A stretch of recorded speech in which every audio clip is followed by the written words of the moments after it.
order to help set up the learning environment, it's important to have places where the students know where they can go to get things. For instance, if they need markers, if they need scissors, if they need tape or staplers.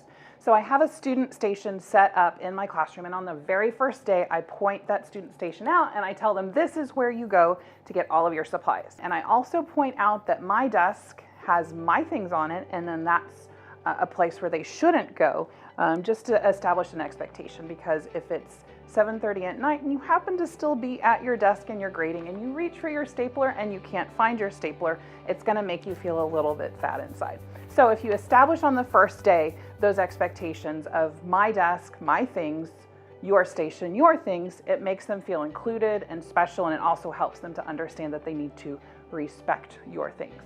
In addition, I also have student stations set up for their student writing notebooks, and I tell them on the first day that they need to get their notebooks, purchase their notebooks and bring them back, and we decorate those notebooks with scrap paper and stickers and markers, and we make that a special event within the classroom. And then I show the class where each day they should pick up and put back their notebooks, so that establishes more expectations of a neat and tidy classroom, and it also helps them to feel excited about the learning process. There are materials that I use in my math class almost on a daily basis, and when it comes to these materials, they're in a very specific spot in my classroom that the students know exactly where to find them. We have a whiteboard station where we have small whiteboards, which are more independent work, where I'm going to do just self-check or independent check. I also have a place in my, right next to that, we have our big whiteboards that's more for groupings. And underneath with the whiteboards, we have our markers and socks and our erasers. So everything is an exact place for them to take them out and to put them back exactly the way they found them. A big thing that I do is that we don't leave my classroom unless the materials that we did use are put up correctly, because with 20 students, 25 students, when they leave, they can leave your room a wreck, and then the next class coming in, it's just going to start from a disaster with them.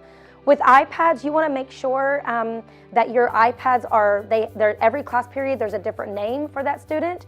And I have crates that I set out certain iPads, crate 1, 2, and 3.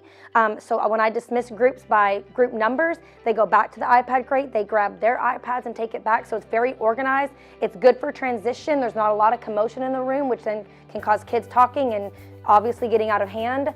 I also want to add that I have a group manager and a material manager for each of my groups.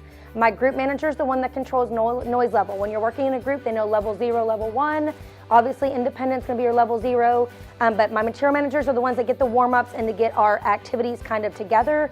And our group leader is the one with the noise. And that helps me manage the classroom, because I look at them and say, who's your group leader? Come on now, you're a little too loud. And then you can move on while that group leader takes care of that group. But having a material manager, one person from each group, get up and get the supplies for the day is a lot easier than 20 kids running to the back and grabbing their iPad and moving, and it causes chaos that you really don't need when you have 50 minutes to teach math and there's a lot to teach too.